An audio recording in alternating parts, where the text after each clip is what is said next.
Jacksonville Jaguars off to their home away from home, trying to bounce back from a disappointing L a week ago, trying to bounce back versus the LA Rams, who pulled off that exact feat when they rebounded for a win over Baltimore. Stafford, no one's open, takes a shot, going deep. Kyron Williams, is he in? Flags fly, he's in. So we got a battle of two 4-2 teams. 4-3 isn't the end of the world, but 5-2 feels kinda money, as Trent might put it. Rams don't come in off a flashy win, but they'll take it. No eye-popping stats from any of their offensive stars week 6. Matthew Stafford lost a fumble, 1 touchdown, 181 yards, a 98 rate, didn't get picked off, hasn't thrown an INT in 3 games, 7 touchdowns in that span. Stafford has Higbee wide open, makes the catch, walks in, touchdown Rams. The Jacksonville secondary he takes on next has played the pass great in 2025. Not so great last week.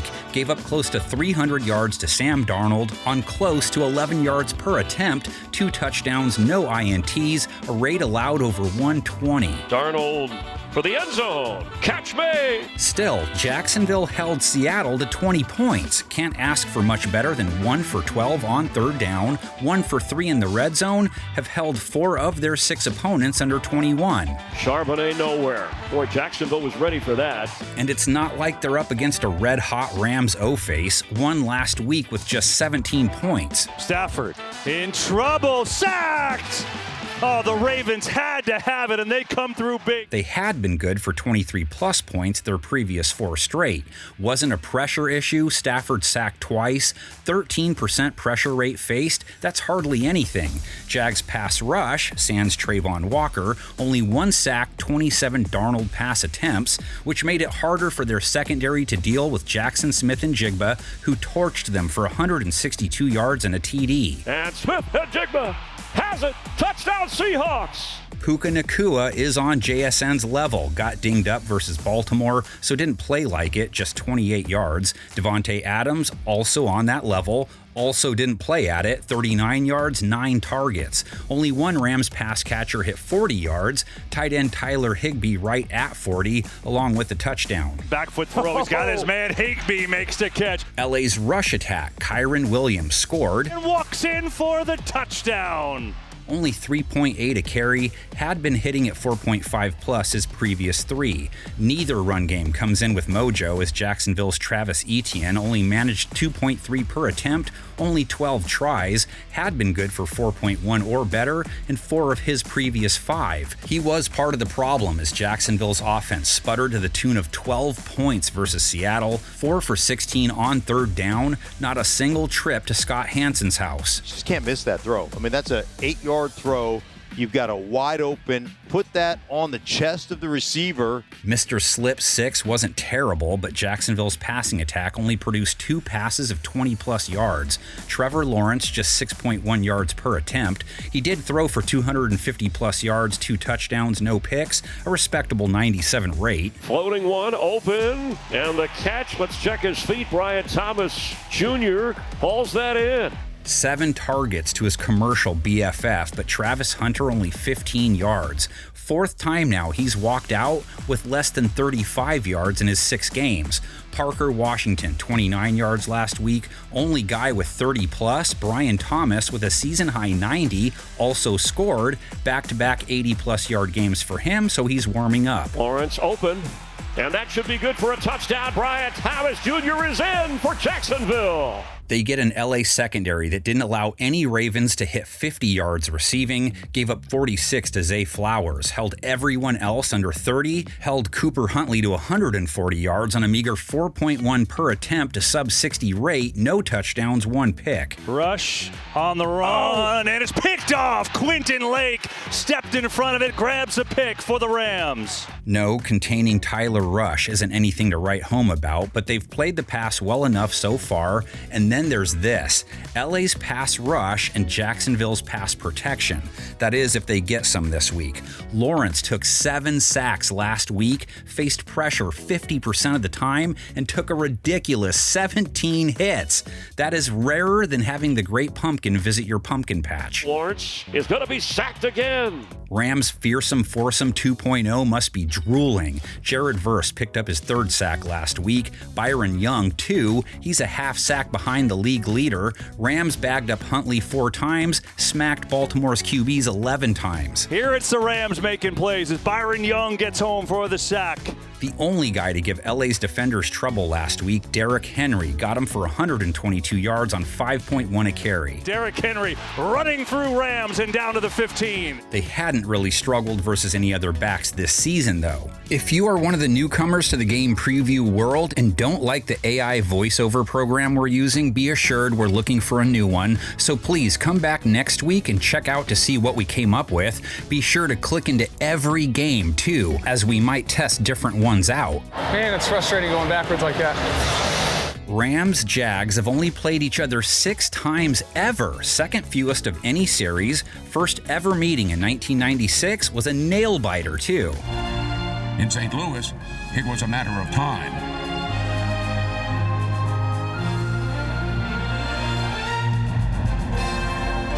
Despite outgaining the Rams by more than 300 yards and setting numerous team records, the Jaguars' final drive left them stranded at the Rams' 5-yard line. The ball is rolling free.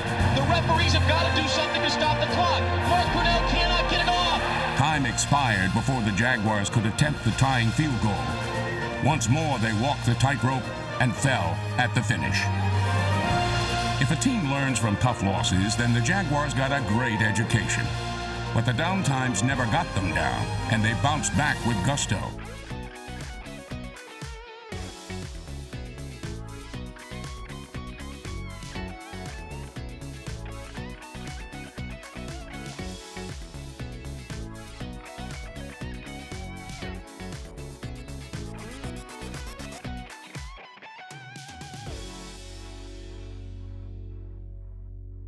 The New York Jets are back on an American football field, still looking for their first win. Apparently, they thought playing on a soccer pitch meant they were only allowed to kick the ball into the net.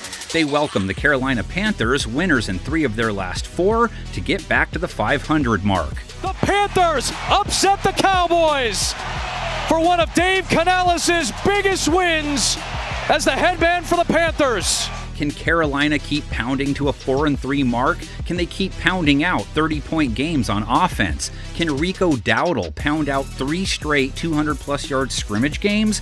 Bryce looked cool last week, but Rico was as suave as it gets again. 183 on the ground, his follow-up to a 200-yard rush game the week before. Look at this! Dowdle still on his feet! What an afternoon for Rico Dowdle! Led the Panthers in receiving yards last week, too. 56 plus a paint job in one of the best revenge game performances in NFL history. Right back to Rico Dowdle. Boy, he is running angry today.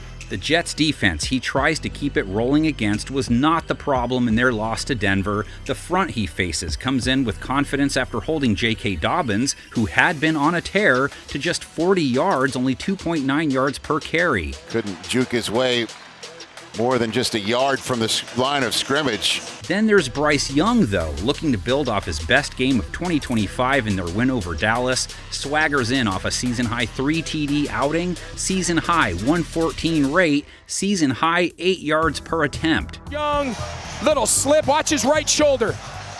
Teach that to every young quarterback around the country. Just turn that outside shoulder, dip and slide, reset your feet. The New York secondary Bryce gets this week had not really played the pass well in 2025, but in London held Bo Nix to 174, under 6 yards per attempt. Incomplete.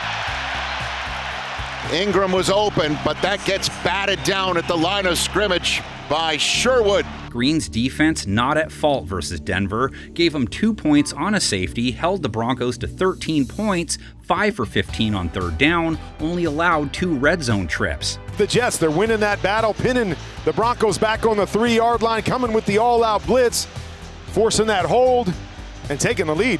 Now, that was the first time New York's opponent hasn't left with at least 27 points. And now here comes a Carolina offense that's been good for 27 plus in 3 of their last 4. Against Matthew Wright. He delivers. What a game. What a win for the Panthers. Jets secondary only let one Denver pass catcher go for more than 40 yards. Tight end Evan Ingram with 42. Sauce Gardner did most of the work to keep Cortland Sutton to just 17 yards. Dowdle was the only Panthers pass catcher with more than 40 yards, but 6 guys hauled in catches of 15 plus, and T-Mac caught 2 of Young's TDs. Under pressure, steps away, fires, scores, touchdown. Another one for Teteroa McMillan. Young with another game where he only took 1 sack, too. That's the 4th time in 6 games that's been the case. Jets pass rush, only 1 sack of Nix on 30 pass attempts. Only have 8 for the year, so still need to bag up QBs better. But what they really need to get better at is having their own quarterback avoid QB hunters. 17 pass attempts, 9 complete passes, 9 sacks taken. Not since 1998 has anyone ever seen 9 completions against 9 sacks taken in one game. Fields tries to avoid the rush and cannot. If you're listening to this and you didn't play quarterback last week, you threw for more net yards than Justin Fields did last week. Even if you did, you probably didn't finish your game with minus 10 net passing yards. Panthers secondary looking at a dude who averaged 2.6 yards per attempt, threw for 45 yards, lost 55 yards in sacks on the 17 tries. So Justin Fields shouldn't have bothered even trying to throw. The results would have been better. Fields throwing again. There's a first target of Wilson, but he can't bring it in. Gang Green's fan base singing to Eminem after last week. They feel like they've had it up to here. Watched their offense kick 3 field goals. Mad enough to scream, but sad enough to tear. Never cracked the 20-yard line. 2 for 15 on 3rd down. 9 points. That's rock bottom. They hope. Second down throw. There's Wilson. Fumble. There's a flag down. Are they going to rule it a catch and a fumble or an incomplete pass? The Carolina defense they take on this week didn't sack Dak Prescott once. No team has fewer sacks this season, so maybe there's hope. They gave up 3 touchdowns to Prescott, no picks, a 120-plus rate allowed. Drop, wants something deep downfield, and right on cue, it's Pickens getting away from Mike Jackson into the open field. Pickens down near the 20-yard line. Panthers defense has given up 24-plus points in 5 of 6 games now, too. Hunter Lipke, the fullback, with a touchdown. The first reception for a touchdown in his NFL career. 168 yards and a touchdown allowed to George Pickens last week. Garrett Wilson up next, comes in icy, just 13 yards. Rare not to highlight even one pass catcher from a game, and if you've paid attention, we just asked that a guy come up with 40 yards to get a little extra attention. Josh Reynolds led them with 25. Along the ground, Breece Hall, 2.7 per try versus Denver, 59 yards. Panthers defense did show up versus the run, holding Javonte Williams to 29 yards, just 2.2 yards per carry, and he'd looked really good the previous 4 games before they got him. This front for Carolina is trying to push this Dallas offensive line. Every week, someone new walks into the game preview bar and wonders if the bartender serving up the previews is real. I can assure you I am as real as the Easter Bunny or Santa Claus, so don't worry. Just wanting to be translucent as possible. You mean transparent, right? This will be the 9th time the Panthers and Jets have squabbled. Carolina has won the last 3 in a row and took the first in 1995. Entering Week 7 against the New York Jets, the Panthers had succeeded in earning the league's respect, but had yet to earn a victory. Hey, how about that first victory, huh? Give me one. Ready to begin. One. Carolina struggled early, and it appeared that victory number 1 would have to wait another week. Now the Panther defense has to make a big play here to keep things close. But with seconds remaining in the first half, the game and the season turned around. Shovel pass. It's intercepted. Mills with the interception. He could go. He's at the 15, 10, 5. Mills has a touchdown. With their gutty 26-15 triumph over the New York Jets, the Panthers' objective was no longer respectability, it was victories.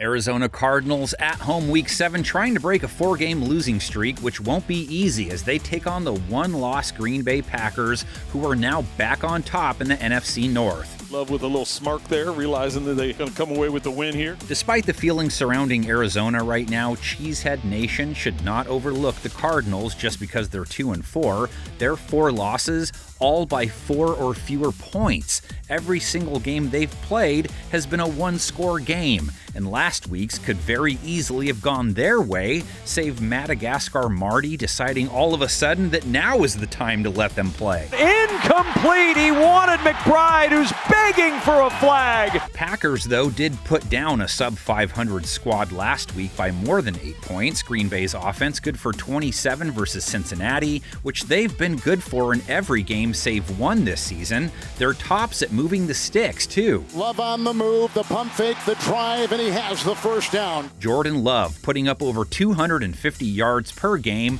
259 versus the Bengals, TD and a pick, but 10 yards per attempt, completed 73% of his passes, has completed over 70% in 3 straight, a 101 rate. He's cracked 100 in 4 or 5 games. Love wanting to wind up and does, and caught. This is a big-time throw. Arizona's DBs just gave up a 101 rate to Daniel Jones, a couple of touchdowns. To the goal line, Warren is in, roaring out of the gates. Cardinals giving up over 245 yards per game through the air, but still, Love faces a secondary holding quarterbacks to an 84 rate, top 10. Just 6.5 yards per attempt, only gave up 212 yards to Jones, and they picked him off. Jones rolls, throws, intercepted! Picked off by Mack Wilson. Defense still gave up 31 points, though. Let them convert all 4 red zone trips, half of their third down tries. Pressure comes, floats it back of the end zone, caught with the touchdown! Holding teams to 21 overall, so it was a subpar day at the office compared to how they've fared through the first 5 weeks. Just 1 sack on 30 pass attempts. Love only took 1 sack on his 26 tries. Pass protection has only been an issue in 1 of his outings this year. Getting the ball out of the hands of Love quickly, getting out in space. Used the time last week to help Matthew Golden put up the best game of his career so far, 86 yards, which gives him 50-plus in 3 straight games. The Packers said he had the best hands in the draft coming out, and he shows it here. Romeo Doubs chipped in 55 yards. And he finds his receiver downfield, caught by Doubs. Tight end Tucker Kraft, 43 yards, and his 3rd TD of the season. It's off to the tight end, Kraft, galloping inside, touchdown! And Josh Jacobs, 57 receiving yards. That's 44-plus receiving yards, 3 straight games. And underneath he goes, caught by the leaping Jacobs, chased on the play, getting by. Jacobs could be Arizona's biggest problem if they don't shore some things up with their run defense. They gave up 123 yards on 5.9 a run and a touchdown to Jonathan Taylor in their most recent loss. They keep it on the ground. Jonathan Taylor bouncing off tacklers. What a run!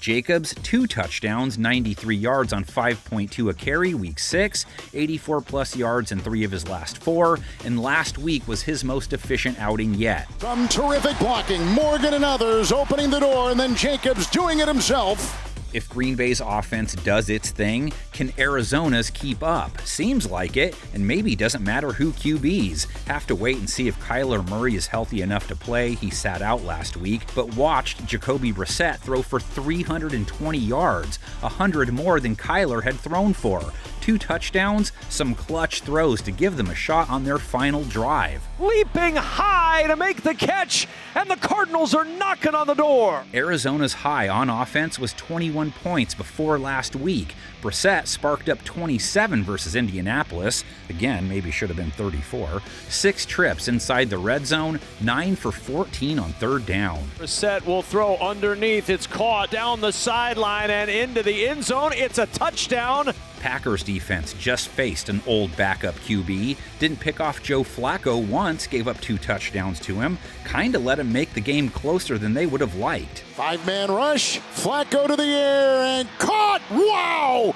Lots of Dunkin' Donuts passes, though, held him under 5 yards per attempt, a 90 rate allowed to quarterbacks on the season, respectable, not dominant. Didn't lead to many points either, held Cincinnati to 18, their top 10 in points per game at 20 per game, their 6th best on third down. From the block at the left tackle, here they come, there he goes, incomplete for Pirine. Had a little trouble with T. Higgins, allowed 62 yards to him, 94 and a touchdown to Jamar Chase. Will they face Marvin Harrison, only 32 yards versus Indianapolis after he left the game with a concussion. Zay Jones led the way last week with 79, easily his best 2025 showing. Looking for Zay Jones, who makes a nice grab. Targets leader most games was last week, tight end Trey McBride, 72 yards and a score, 5 or more catches every game. On the roll, floats it for McBride, touchdown, Arizona! Brissett took 2 sacks, 44 pass attempts, not bad, but got hit 12 times. Dips and dodges away, Brissett in trouble, down he goes! Rashawn Gary and Micah Parsons never made it to Flacco's house. Green Bay only did once on 45 pass attempts. Flacco made a point of getting rid of the ball fairly quickly most snaps. Pack only gave up 55 rush yards in that win. Neither of Zona's backs cracked 3.9 a run versus the Colts, finished with 88 for the game. Bam Knight did score at least. Looking for running room, Bam Knight to the goal line, touchdown! Using this point in the season to clear the air with fans who might be new to the game preview universe, there's no AI voiceover shenanigans going on here. We have tried our best to sign up Max Headroom though. Contract negotiations are ongoing, so check back next week and hopefully he will be in the driver's seat. Just keep working, but at the end of the day, that's what it's all about. Green Bay dominated Arizona last year, have dominated the series, so let's let Cards fans soak in some good memories like in 2009. Has anyone ever seen a better playoff game? In the last 18 minutes of regulation, the teams combined for 5 touchdowns. In what would be the highest scoring game in playoff history. Aaron Rodgers' 4th touchdown pass tied the score with under 2 minutes remaining. The Cardinals cannot stop the Packer offense. How did this happen? Rodgers dropping back, in trouble. Rodgers hit, ball came out. Cardinals have it, Dansby. He's going to score. Cardinals win. We're going to New Orleans. And the game is over. Ball triggered loose. What a way for it to end. NFL history, legend, and lore.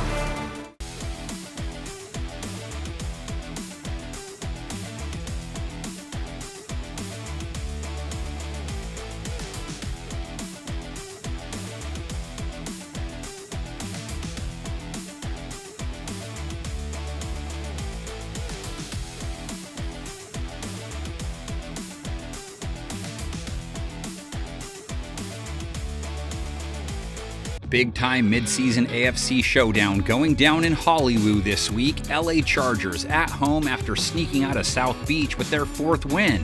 And the Chargers regain the lead with just 5 seconds left. They are trying to catch up to the Colts. Indianapolis also going down to the wire to pick up their latest dub. Incomplete. He wanted McBride, who's begging for a flag. Man, what a show this one could end up being. Daniel Jones hitting Tinseltown with plenty of tinsel to his game. 2 touchdowns week 6, another 100 rate showing, has stacked 5 of those already. Trying to get to the goal line. He'll get there. Touchdown, Colts. When he doesn't have the ball, Justin Herbert will. He just showed anyone who was watching that he's a grown man.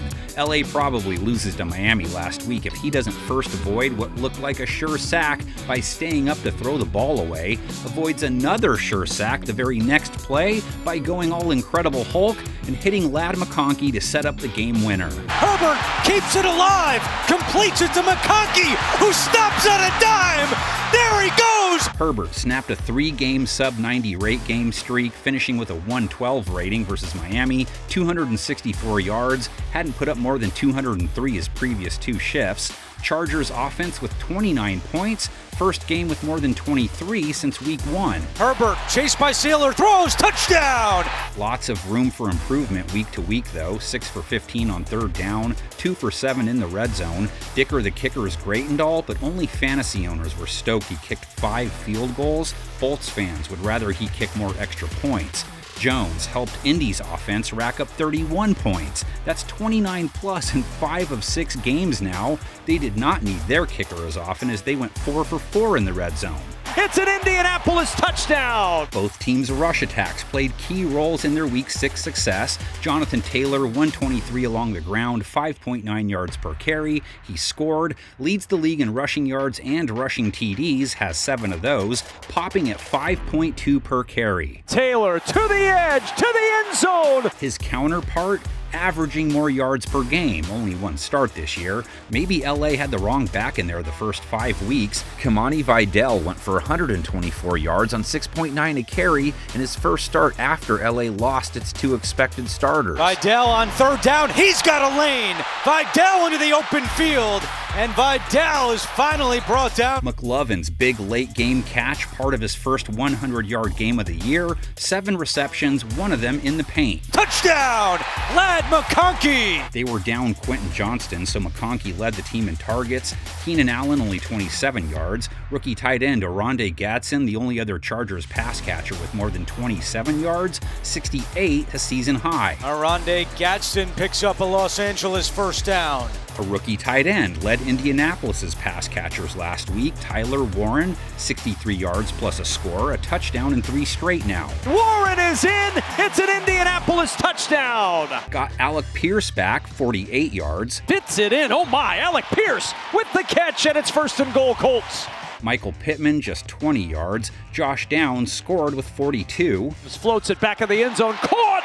It's Josh Downs! Colts do have all their playmakers together again, though, and Jones continues to get good protection. Only 1 sack taken versus Arizona, 0 to 1 sacks taken in 5 of 6 games, 2 the most he's taken in a game. Here's Jones, little stumble out of his break, but he's able to right his footing and find Tyler Warren. LA's beat-up O-line, with the help of some offensive strategery and Herbert's strength, only gave up 1 sack for 1 yard on 38 pass attempts, fewest he's taken all year. Herbert looking to run, he's taken down. All of that stacked against defenses that both gave up 27 points in their wins. Indy giving it up to a Jacoby Brissett-led Arizona offense. Colts defense has given up 27 plus 3 of their last 5. Let Brissett throw for 320 yards and a couple touchdowns. Into the end zone, it's a touchdown. 79 yards allowed to Zay Jones, 72 and a touchdown to Trey McBride. Cards fans thinking he should have had 2. Let him play, I say. Pay no attention to what they're saying in the Arizona-Green Bay preview.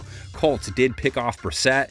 Kwity Paye sacked him twice on 44 pass attempts. Only 2 they nabbed, but they hit him 12 times. 16 sacks now for the year, a healthy total. Dips and dodges away. Brissett in trouble. Down he goes! The front, Vidal tries to make it 2 in a row against, held another backup type, Bam Knight, to 34 yards, only 3.1 a carry, giving up 4.3 a run to running backs for the year. The Chargers defense, trying to stop JT, has allowed 5 a carry to backs, gave up 8 per run to Devon Achane in their win, 128 yards and 2 TDs. See you later! Touchdown, Miami! Their rush defense was primarily behind them, giving up 27 points to Miami. That's 27 points allowed back-to-back games, too. Much needed drive by the Dolphins. Jones, though, gets a secondary coming off a 3 INT game. Chargers held Tua Tagovailoa to 205 yards, a sub-55 rate. They now have the second lowest rate allowed for the season at 74. Tua over the middle, it's intercepted by Tony Jefferson. Only let one Finns pass catcher go for more than 31 yards, the Penguin with 95. Lots of good Week 7 throwdowns. This is definitely one of them. If you're one of those who is certain we are using an AI voiceover program for these previews and you're not a fan, you are 100% in the right. Please email the NFL and tell them to bring back the guy that used to do them 5 years ago. He was good. You know you can't make this. You know you don't got it. 20-11 in favor of the Bolts in this series. They've won 8 of the last 10. The last time they hooked up in the playoffs in 2008 took OT to determine a winner. The empty backfield. Here's the Charger pass rush from Dobbins. Look out! Manning is sacked at the 1. 26 yards to tie it up.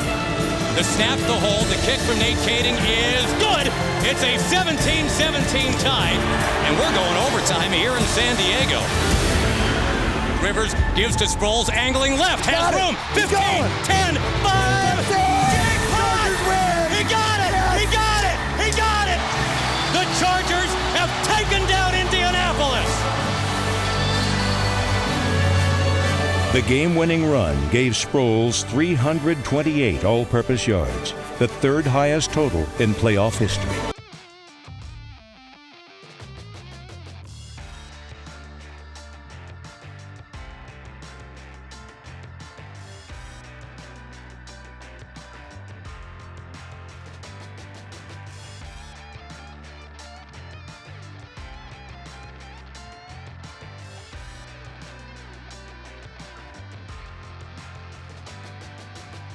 Las Vegas Raiders back in the win column, trying to build off their modest Week 6 momentum as they hit the road for Week 7, off to Kansas City to take on a Chiefs squad that just got back to the 500 mark. Mahomes searching, comes across with a touchdown to Hollywood Brown for the second time in the second half. KC not only looked more the part of powerhouse in their win over Detroit last week, now they get Rashee Rice back for the first time all year, so they feel like they're ready to go on a run. Even without him, Patrick Mahomes had that MVP feel to him against the Lions, 22 for 30, over 250 yards, 3 touchdowns, no picks, a 132 rate. Escapes, turns and fires, and it's caught right around midfield.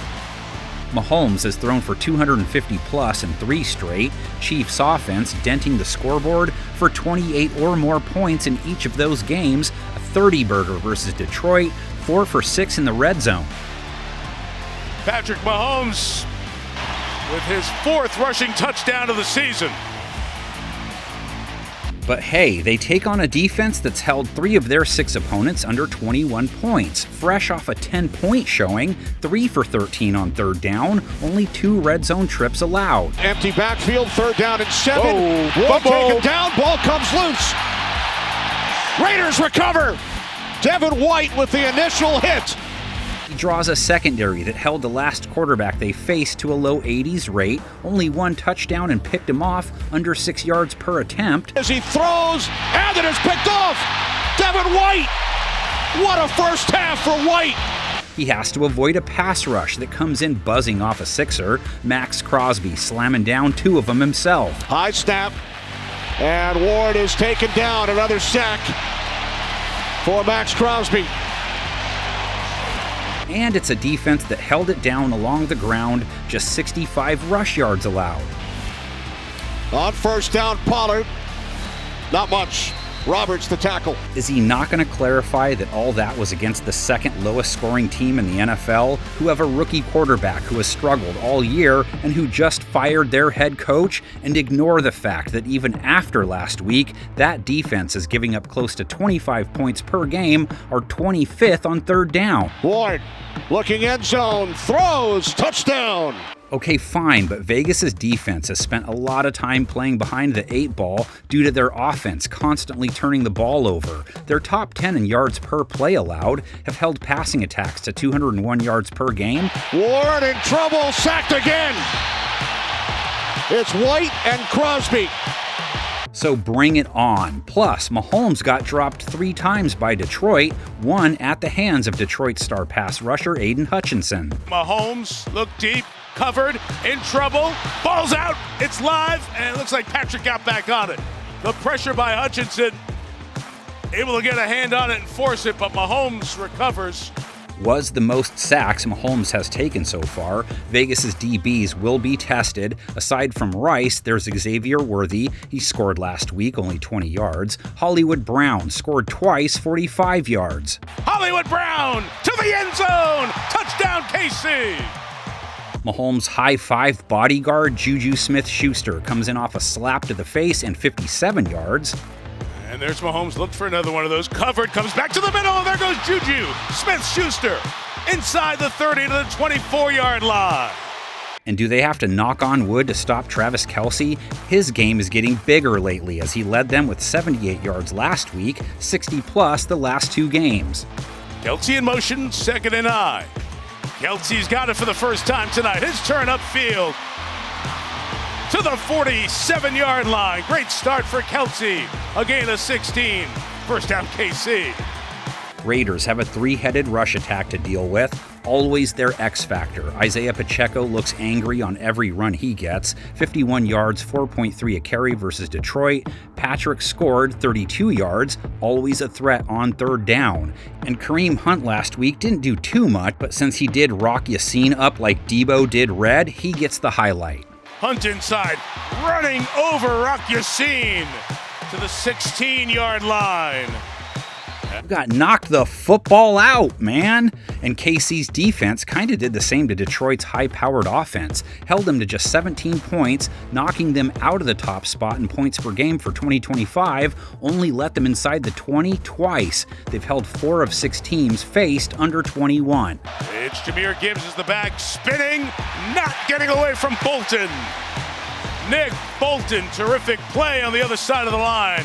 Taking on a Raiders offense only able to score 20 in their win, they've left work with less than 21 points in 4 of 6, averaging 17 per game in 2025, only 2 teams with fewer, no team with more turnovers, as their quarterback leads the NFL with 10 INTs. Looking to make it 10, and it's picked off. Intercepted by Cody Barton. Geno Smith just can't seem to help but complete at least one pass to the other team each game, has done so in every game save one, only 174 yards versus Tennessee. He was efficient at least, 17 for 23, over 7.5 yards per attempt, a rate over 90. Those are wins based on his year. Geno Smith should not have thrown that. I have no idea why he took that chance. Just take the sack or throw the ball away. The KC secondary he gets next didn't dominate Jared Goff by any means, only sacked him once on 29 pass attempts. He completed 23 of 29 passes, 2 touchdowns, they didn't pick him off, gave up a 118 rate to him. Chiefs show it, but bring 4 on 4th and 1. Goff to keep the game going, incomplete for Jamison Williams. Only gave up 203 yards to him, though, only giving up 192 through the air on the season, held Amon-Ra St. Brown to 45 yards on 9 catches. That's just 5 yards per completion. 66 yards and a TD allowed to Jamison Williams, 55 yards and a ridiculous TD catch given up to Sam Laporta. They don't have to worry about Brock Bowers, though. Sounds like he's still out this week, so more Michael Mayer. It's his time of the year, right? 50 yards and a score last week. Smith throwing underneath, touchdown, Michael Mayer. Mayer, tomato. Actually, they do have a Myers on their hands too. Jacoby, 39 yards in their win. Trey Tucker led the way again with 70 yards, 60-plus yards in 3 of his last 4. By himself on the outside, and then he goes and makes a couple guys miss. Trey Tucker, man, he's the guy you got to stop. He's receiver number 1 in my eyes. And finally, Ashton Genty, rolling in off a 75-yard touchdown outing, 63-plus yards in 4 straight now. This is Genty. He's in. Touchdown. Ashton Genty. Only 3.3 a run last week, and Kansas City's defense just did a number on Jahmyr Gibbs. Held him to 65 yards, 3.8 per. Held Detroit's rush attack under 100 yards. Leo Chanel is just playing terrific. He's on the backside of some of these runs, and he's weaving his way through the traffic. Each week I see a few, man, this AI voiceover is terrible comments. I don't take it personally because every single week on every single video, Minkoa Fannin tells me, our videos are like a fresh breeze in the world of online entertainment. Thanks for your unique approach and variety of topics. It balances everything out, you know? We'll be back, brother. We'll be back. This one hurts really badly.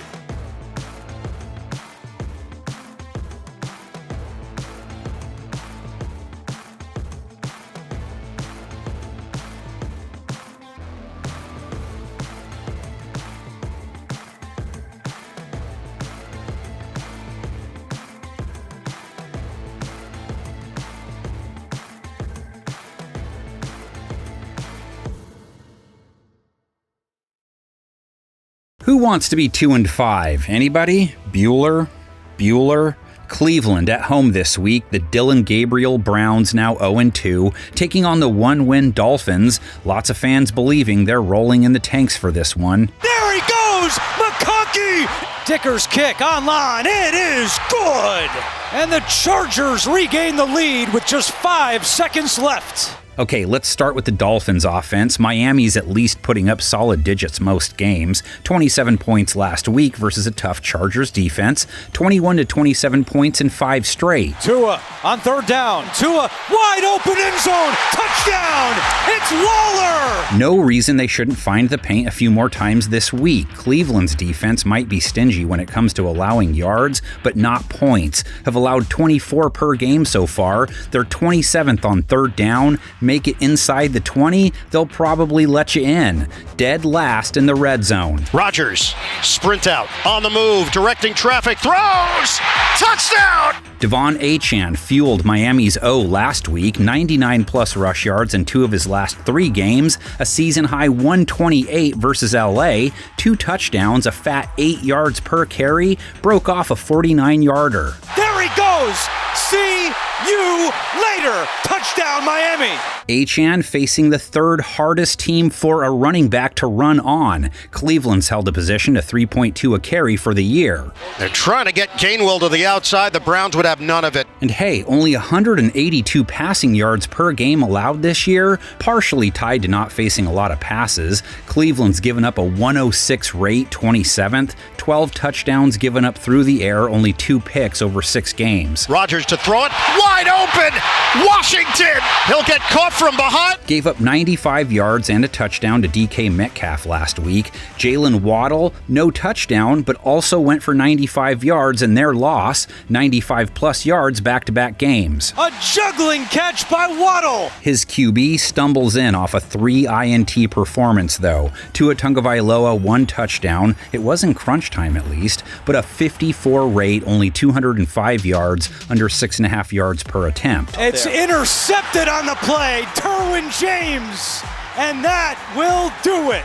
Took a couple of sacks. Browns pass rush didn't bag Aaron Rodgers once last week. Myles Garrett sackless 3 straight games. But at least he didn't get to the quarterback and let him look like a dad with his kid hanging onto his leg as he laughs and still throws the ball to his sibling. The Dolphins' inability to finish off Justin Herbert late last week, ultimately leading to their latest loss. Look at the strength of Herbert to shake off Phillips. Only 1 sack last week for 1 yard. Miami giving up 29 points per game, only a few more generous. So something has to give. Cleveland's offense only good for 9 points versus Pittsburgh. They are dead last in scoring, only managing 13.7 a game. Dylan Gabriel sacked 6 times a week ago. Browns looking for the touchdown. Gabriel, not going to happen. Gabriel is thrown down. Gabriel threw 52 times in his second NFL start, just 4.3 per attempt, a 66 rating. He hasn't sparked up anything since taking over. Another dud, and you know who the fans are going to be calling for. A little bit behind him and high. Maybe he just needs to face a secondary that's kind of former Ducks. Miami let Justin Herbert throw for 2 touchdowns, over 260 yards with a 112 rate. A 116 rate allowed for the season, second to last. No team allowing a higher completion rate. But McConkey goes for 16 more. Gave up 100 yards to Ladd McConkey, 68 to rookie tight end Oronde Gadsden. Browns have a WR tight end combo like that. Their rookie tight end, Harold Fannin, led them with a nice 81 yards versus Pittsburgh. 3rd and 10, flag down. Catch made by Fannin. Jerry Jeudy, the wideout in this equation, 43 yards. Stands tall in the pocket and hits his target at the 45-yard line. It's Jerry Jeudy. Jeudy with 13 targets to amass those 43 yards. That's rough. And so was their run game. Quinshon Judkins cooled off to 36 yards on 3 a carry. Maybe he heats it up versus Miami's rush defense that made Kimani Vidal this week's top fantasy football pickup after letting him go for 124 yards on 6.9 a run. Vidal on third down. He's got a lane. Vidal into the open field. This week's AI voiceover was brought to you by GPG Inc. I know, you'd think the NFL could afford better. It's a mom and pop outfit though, so maybe you can donate a few coins and they could afford one that sounds more like David Attenborough or Morgan Freeman. Do it! This means something to me! And it's up to you too! Fins 13-9 in games they've played the Browns, first met in 1970 before Miami had fully morphed into a team of perfection. Under the blue skies of Miami, the Browns met the Dolphins, who had won 4 straight. But in the sauna bath known as the Orange Bowl, the Browns played an almost perfect football game. Despite his knees, Bill Nelson dissected Miami's zone so thoroughly, he wound up completing 20 of 26 passes. The ball-hawking Browns gave one of their all-time great defensive performances. They intercepted 3 Miami passes. Paul Warfield was shut off. The Dolphins were shut out, 28-0.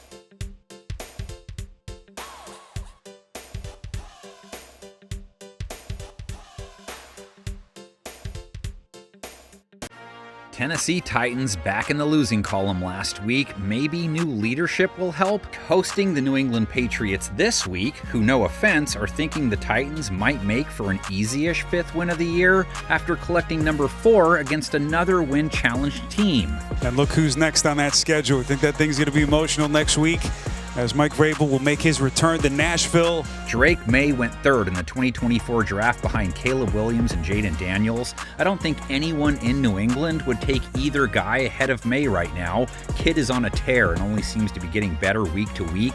Latest gem, a 3 TD, 0 INT, 261-yard, 140 rate showing, which came after he showed out and beat the unbeaten Bills at their house. 18 for 26 versus New Orleans last week. 10 yards per attempt, 5 straight 100-plus rate games now.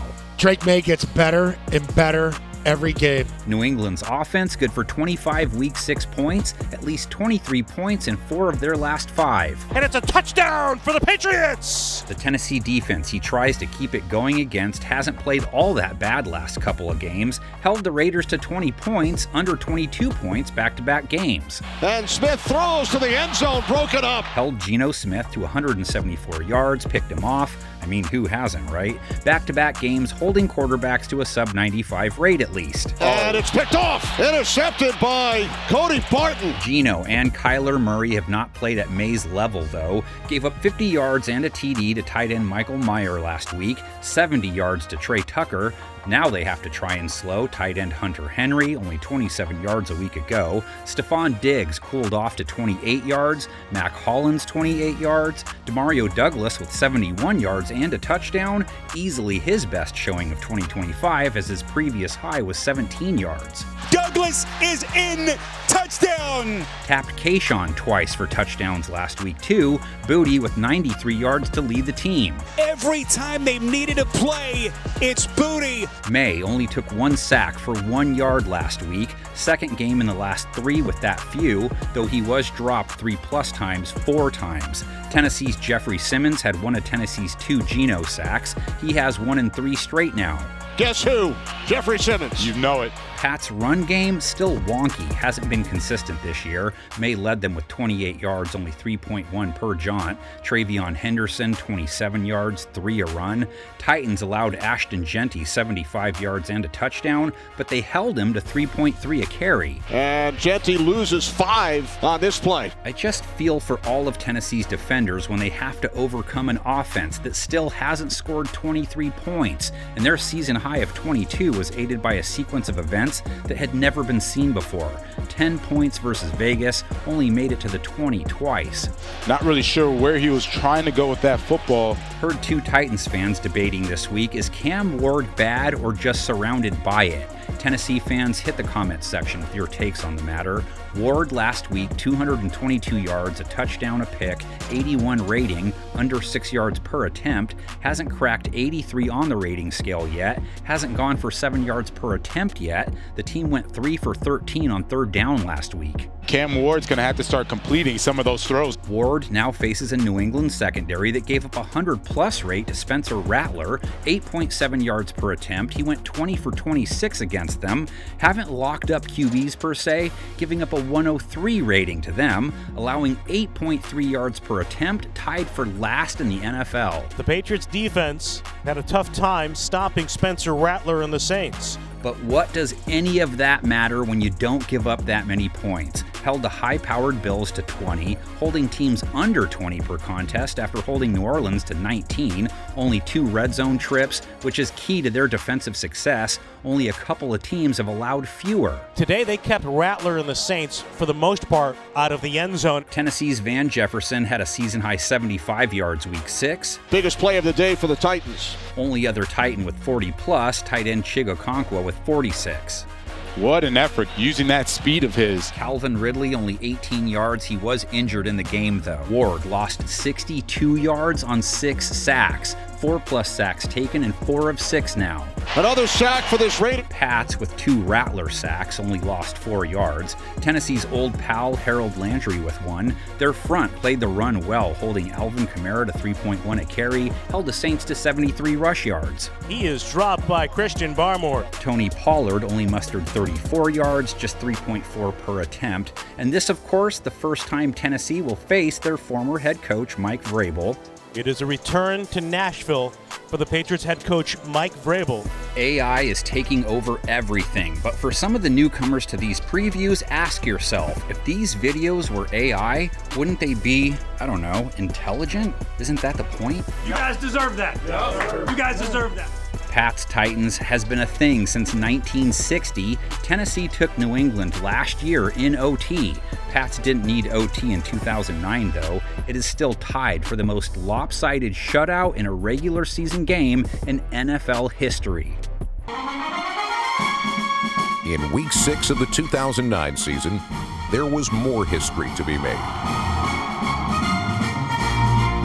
Green Ellis, the running back behind Brady, takes the handoff, tosses it back to Brady on a flea flicker. Brady looking, throwing long and deep, and touchdown, Randy Moss. Looks, rifles it right, Welker, touchdown. Tom Brady has thrown 5 touchdown passes, all here in the second quarter. 5 in 1 quarter, in 15 minutes, throwing for 5. This hasn't happened since the AFL and the NFL have merged. This has never happened. That was fun. That was good. We've never had one of those. That's sweet. We've never had one.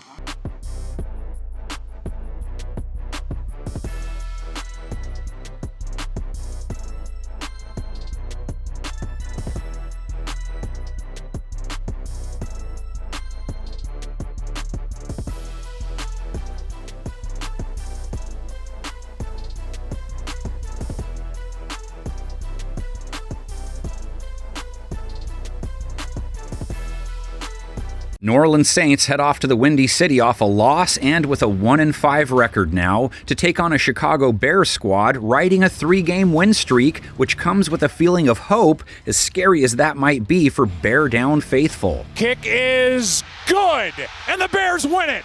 One team's trash is another team's treasure. Jake Moody should be drinking and eating for free anywhere he goes in Chi-Town this week. Now the Bears try and build off their fortuitous Monday night win to run their win streak to 4. They still have yet to really play up to their potential in theory. Caleb Williams, for example, a touchdown, no picks, rate close to 100 versus Washington, ran for a TD, solid on paper. Caleb takes it, gets a block from Swift, and is in for the touchdown. But if you saw the game, you saw that stat about him leading the NFL in off-target throws. Hasn't completed 60% of his passes in back-to-back games. Chicago was just 3 for 10 on 3rd down versus the Commanders, 1 for 3 in the red zone. Moody having to try 5 field goals is not ideal. He made 4 of them, which accounted for half their points, basically. Pass is tipped off the hand of Luvu. Commanders ball. 25 points per game is still 10th best. Ben Johnson's plan is working, but could work better is all. Saw a Bears fan comment, just want to win games because of Caleb, not because of fumbles and DeAndre Swift. Was a good week to be a Swift, I guess. Man, does he come in hot. Last week, his 2025 breakout turned an out route into a 55-yard TD through the air. And still going. DeAndre Swift veers into the end zone. And against a Washington defense that was holding backs under 4 a carry, 108 yards, 7.7 per carry, just gashed them over and over. Here's a toss to Swift. Man, does he have a lot of room to run. Gets another defense tough on running backs this week. Saints holding the position to 3.7 a carry, 5th lowest. Little misdirection, but the Saints defense not fooled. Playing the run well hasn't translated to good overall defense, though. Gave up 25 points to New England, have allowed 25 plus 4 of the last 5, which is basically what they've given up over 6 games. Feeling the pressure, taking a shot, he's got his man, it's Pop Douglas. The secondary Caleb faces gave up 260 yards to Drake May, 3 touchdowns, a 140 rate. They've allowed a 111 rate for the year. Only 2 teams have given up higher, a 69.5 completion rate allowed, 14 touchdowns given up, second most. Takes a shot down the field, it's Booty, touchdown! Maybe they relate to Sir Mix-a-Lot. They were weak in the knees facing Booty, giving up 93 yards and 2 touchdowns to Kayshawn, 71 yards and a TD allowed to Demario Douglas, a 109 rate allowed to wide receivers in 2025, only 5 teams having more trouble with wideouts. Chicago's wide receiver trio, Roma Dunze, cooled off to 32 yards in their win, DJ Moore with 42. Quick throw DJ Moore behind the line of scrimmage and a catch and run for a first down. And rookie Luther Burden with 51, his second best outing so far. Over the middle, it's Burden. Luther Burden makes a move after the catch. Saints pass rush, just 1 sack of May for a measly yard. Williams dropped 3 times by Washington, most he'd taken since week 2. And now Williams gets sacked by Armstrong. Boy, what a turn of events for these Bears. Matchup the other way around. Have a Saints offense that couldn't crack 20 on the scoreboard in their loss, have only scored 21 plus once, 3 for 9 on third down, only 2 red zone trips, averaging 18 points per game on the year, bottom of the totem pole kind of stuff. Rattler towards the end zone, boy, Olave had a chance. Spencer Rattler behind the wheel. He wasn't terrible versus New England. 20 for 26, 227 yards, a rate over 100, 99 plus rate back-to-back games. There's a strike over the middle on a crosser. It's Olave. 0 INTs in his last 3, but only 1 game with more than 1 touchdown. Just hasn't been able to propel them to anything special. Chicago's secondary could offer a chance for him to do that. They came up with a big pick versus Jaden Daniels, but also gave up 3 touchdowns to him, over 8 yards per attempt, a rate close to 120, now 24th in rating allowed at 103, second highest completion rate allowed at 73. End zone, Moore, spinning try, touchdown is the call. Bears D gave up 24 points, giving up 28 a game now, only 5 teams giving up more. They did at least come up with 3 turnovers, 2 fumble recoveries on plays Washington couldn't hold on to the ball, only let them in the red zone once. Ball's on the ground, and that is takeaway number 3. Finished with a season-high 3 sacks. That brings their season total to 8, just 2 teams with fewer.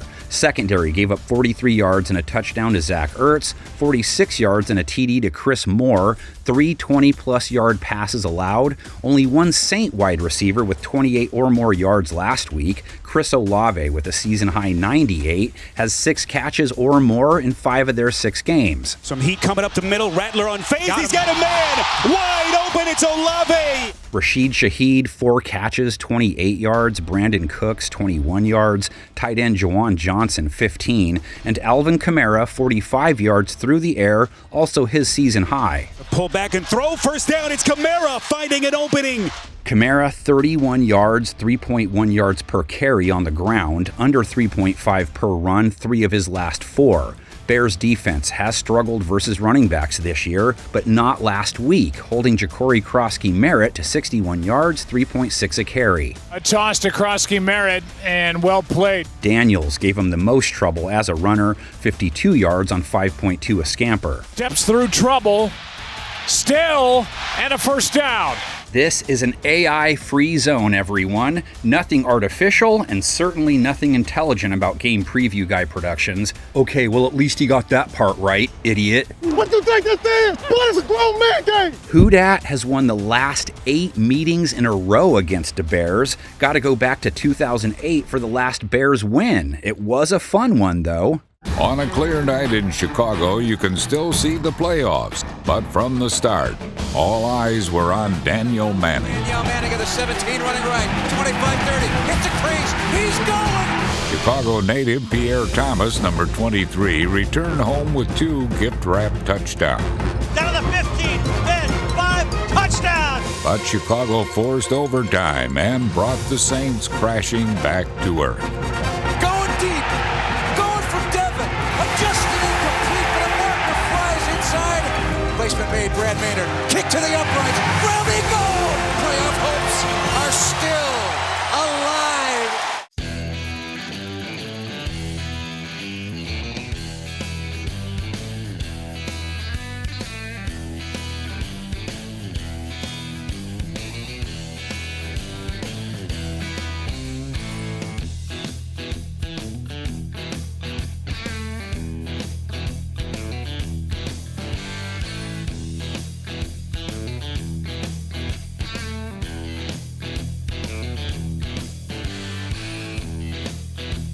Denver Broncos back home on an American football field found themselves on a soccer pitch last week, so figured why not win it on penalty kicks? And it's true. So the Broncos retake the lead. Fans in the stadium used to low-scoring games, so maybe they were cool with it. They host the Jackson Scat Show next. The New York Giants heading west, having won 2 of their last 3. Scatterbo, he is in. Touchdown.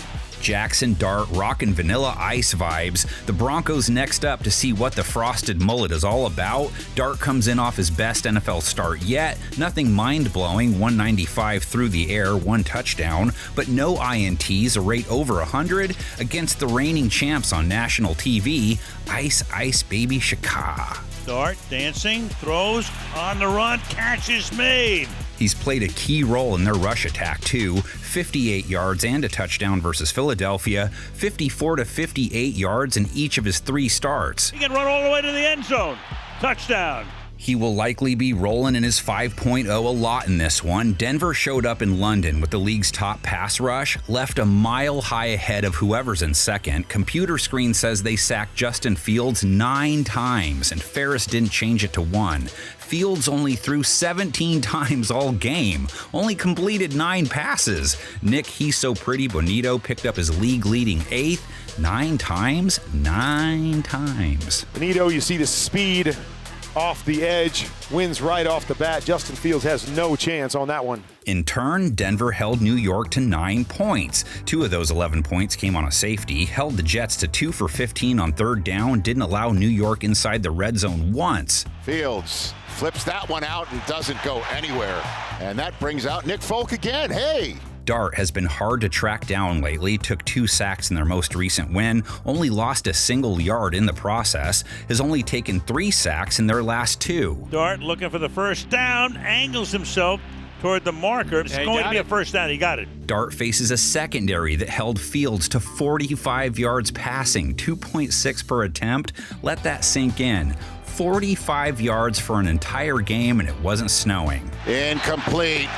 Oh, that was intended for Wilson with Pat Surtain on the coverage. Who does Patrick Surtain erase? Bottled up Garrett Wilson for a piddly 13 yards. New York's Darius Slayton missed last week hurt. Wan'Dale Robinson scored along with 84 yards. Second time he's topped 80 this season. He finds an open man, and Robinson stays in bounds. Robinson's going to go all the way for a touchdown. Tight end Theo Johnson, 27 yards, Jalen Hyatt, 17, and little Jordan Humphrey put up 55 yards in his first game of the year. Dart's going to go deep, and that pass is going to be hauled in at the 21-yard line by little Jordan Humphrey. The co-star to New York's offense, though, is a running back, Cam Scatterbo, 98 yards, a season high, 5.2 a run, TD hat trick.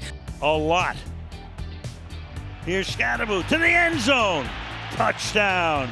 Scatterbo and Dart powered New York's O to 34 points, their second 30-plus point game of the season, 11 for 16 on 3rd down, 3 for 3 in the red zone, all better than their body of work. He's going right through Zach Bond. Oh, that's a touchdown, right?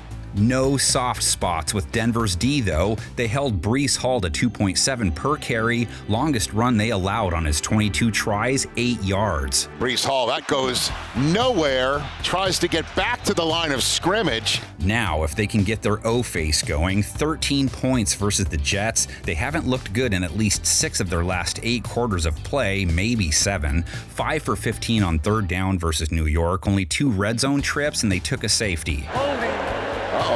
Wow, safety. That penalty occurred in the end zone, resulting in the safety. Giants defense took a step in the right direction in their Week 6 win, held Philadelphia to 17, 1 for 9 on third down. Underneath, catches made, diving for the first down. A.J. Dillon, then the ball comes out.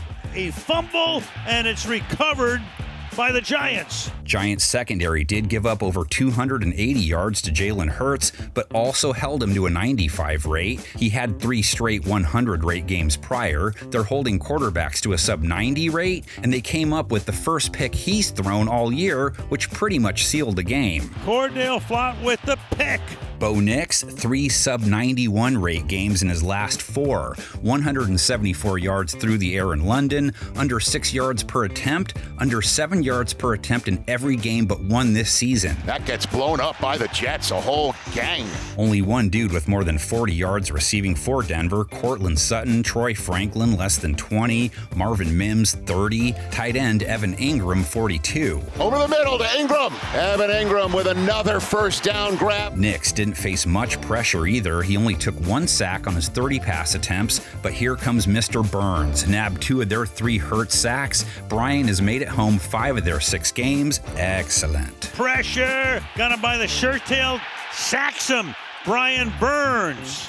J.K. Dobbins' hot streak came to an end too on the ground. 40 yards, just 2.9 yards per carry. Could get it going based on New York's play versus running backs in 2025. 5.5 per allowed to the position. Gave up 4.8 to Saquon, who's averaging less than 4 per carry. Luckily only faced 12 Barkley attempts. Barkley again. Barkley a lot of room. Barkley another first down. Seems like a good point in the season to point out to first-time listeners, first-time posters, I am not intelligent enough to figure out how to use AI voiceover programs, so don't go blaming technology for what you're hearing. That's unfair to AI. It has feelings too, you know? And you know what? That's how life's going to be. It is what it is. Giants Broncos all tied up at 7 overall. This, of course, a Super Bowl rematch. Sherman, take us back to the 1986 season. I don't have to motivate this team for this game. Are you kidding? This is the Super Bowl. If you can't get ready to play this game, you ought to take a hike. Sam's trying to throw, does. Touchdown, Boyd. Got the ball, backs up to the 2. He's in the end zone, got him. Side me. A day when Phil Simms stood tall. A day when the Giants let few opportunities slip from their grasp. The rest of your life, man, nobody can ever tell you that you couldn't do it, because you did.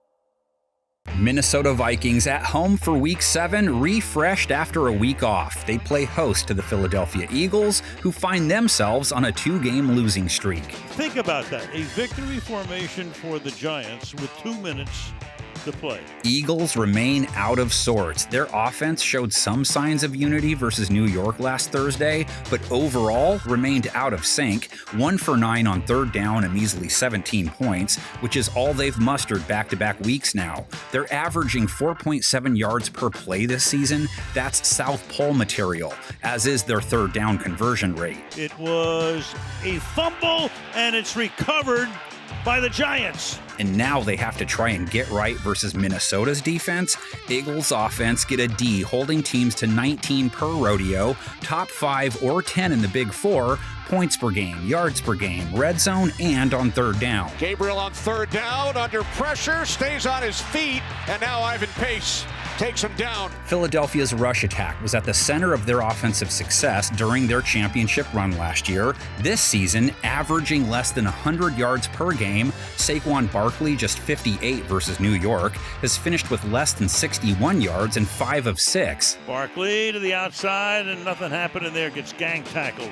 Barkley hit at 4.8 a run last week, 5 the week before, but only 12 and 6 attempts in those 2 games. Jalen Hurts only 13 rush yards on Thursday. Have to see if Terry Silver is calling their offense again this week. Coach, we just ran the tush push. Again.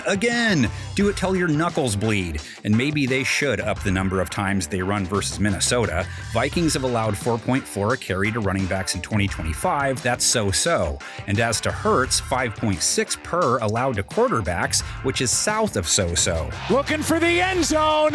He is in. Has been easier to run on purple than pass on it. Hurts facing a secondary, holding quarterbacks to an 88 rating, holding them to just 157 through the air, meager 6.3 yards per attempt. Cornerback Isaiah Rodgers, almost impossible to sneak a ball past, as he's held his targets to a ridiculously low 36 rating. Picked off. Intercepted by Isaiah Rodgers, and he's racing down the sideline, and he will not be caught. Philadelphia's big 3 pass catchers, Dallas Goedert, led the way versus the G-men with 110 yards on 9 catches. He scored in 4 straight, too, so I guess we're going to hear a push to ban underhand passes to tight ends next. Little flip here, little trickery, and it works. Goddard into the end zone. AJ, time enough at last. Brown with 80 yards in that game. Second best 2025 outing, as he's only averaging 45 per game. This time down the right side, and turning around is Brown. And Devontae Smith hits week 7 off a 49-yard game. Only 1 game with more than 60 yards for him. Devontae Smith before he's forced out of bounds. Hurts has to be able to beat the ballroom blitz. Vikings top 5 in blitz percentage, 13 sacks in their 5 games. Jalen Redmond leading the way with 3. Getting sacked by Jalen Redmond. Hurts has fared well versus 5+ pass rushers so far, sporting a 114 rate versus 5+. He's put up 280+ yards in back-to-back games, completed 72% of his passes in their most recent loss. Deep downfield, and that is hauled in inside the 40-yard line. His 3-game, 100+ rate game streak came to an end, though, when his 5-game INT list streak came to an end. 3 sacks taken, too. That's 3+ sacks taken in 3 of his last 4. Hurts under pressure, down he goes. Philadelphia's defense also issues to fix. Couldn't stop Jackson Dart, Cam Scatterbu, and Wan'Dale Robinson from gashing them for 34 points. Let them convert 11 of 16 third down chances. That's been a season-long problem. 3 red zone trips, 3 TDs given up. Look at he's going right through Zach Bond. Oh, that's a touchdown, right? Next up, a Vikings offense that's averaged 24 a game, but plenty of room for growth. Haven't really been great moving the ball or the sticks, but just good enough at finishing the job when they reach the 20. Wentz, 2nd and 5. Addison, he's got it! Touchdown! Vikings hadn't announced who they were going with at quarterback when this went out. Carson Wentz put up 100 more yards a game in his 3 starts than J.J. McCarthy did in his first 2. 250 per contest for Carson with a nice 99 rate. And now Wentz caught. Jefferson. McCarthy out the last 3 games hurt, 2 touchdowns against 3 INTs, only 150 yards per game, a 67 rate compared to Carson's 99. Being the Vikings have this year aspirations, he would need to step it up to keep the job if he goes. Over the middle, it's caught for a touchdown. Jefferson. Vikings quarterbacks have been buried 21 times, which was the most of any team after 5 weeks. They're hoping Dr. House did his thing over the bye. They ended their last game with 4 backups on the field. Tackle Justin Skule has been tagged with 4 sacks allowed. Right guard Will Fries, 3. There it is. And now Wentz goes down. Philadelphia's pass rush only managed to track down Dart twice for just 1 yard lost. They didn't have Hawk Tua Carter at DT, who was hurt, and ended the game without cornerback Quinyon Mitchell, who hurt his hammy, so we'll have to see if either makes it back for this week. Philadelphia's DBs gave up 55 yards to Little Jordan Humphrey, 84 and a touchdown to Robinson, 195 to Dart, 7.8 yards per attempt, 1 touchdown, no picks, a 100+ rate. No, he finds an open man. man and hits him. Robinson stays in bounds. Robinson's going to go all the way for a touchdown. If Mitchell's out, then Kid Dynamite may feast on more than a bowl of Jetta mix. Justin Jefferson, the clear focal point to Minnesota's air attack, 90 yards per game, only a couple of guys averaging more. The only guy, though, who likes mixing Cheerios and Cinnamon Toast Crunch. Justin Jefferson makes the catch. Jordan Addison, 77 yards per outing in his 3 games. Addison, he's got it! Touchdown! Jalen Naylor, 25 yards per game. TJ Hawkinson, 30. Along the dirt trail, Jordan Mason has moved the ball to the tune of 64 yards per contest at a very healthy 4.7 per run. Mason inside the 10, picks up the first. Eagles' play against the run also needs tidying up. Gave up 58 yards and a TD to Dart, 98 and 3 touchdowns to Scadaboo, 5.2 yards per carry. Here's Scadaboo to the end zone. Touchdown. Eagles up 1 since these two started playing in 1962, Sorry, I guess sometimes the AI voiceover thing glitches. We'll try and fix it for next week. Game preview OGs who read the comments section get it. All right, give it up for yourselves real quick. 4 playoff meetings between the two, first one in 1981. It's your job to win it. And I want to see you do it. The comeback began with a big play from the special teams, a fumble recovery that opened the floodgates to a turnover tidal wave. In all, the Eagles forced 8 turnovers, an act that firmly tilted the game in their favor.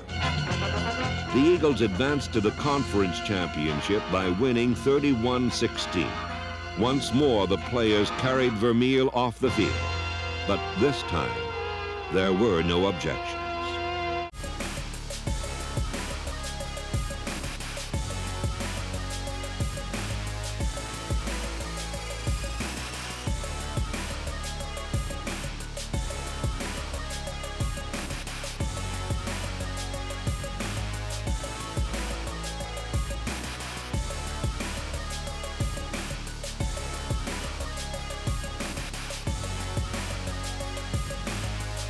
Cowboys back at home this week, forgetting the big D. They'd settle for even a little D right now. They host the Commanders, both teams trying to rebound from disappointing losses. Snap a bit high. Kick is good. And the Bears win it. That game-losing field goal brought to you by shooting yourself in the foot. Commanders could be sitting at 4-2 right now had they just held onto the ball last week. 2 fumbles lost that weren't forced by anything but maybe Mother Nature. Jaden Daniels also threw a pick on a pass he kind of telegraphed. Put a damper on an otherwise fine night on the job. 19 for 26 equals a 73% completion rate. 3 touchdowns, over 8 yards per attempt, a 119 rate. That's back-to-back 100-plus rate games, so he's not coming in cold. Daniels wide open for the touchdown, McCaffrey. Despite the 3 turnovers, Washington still put up a respectable 24 points, so 24-plus points back-to-back weeks. For the Commanders, over the middle, caught for the touchdown, Zach Ertz. 3 for 8 on 3rd down, only 1 red zone trip, so plenty to clean up. But there is no better defense to tidy things up against than Alice's.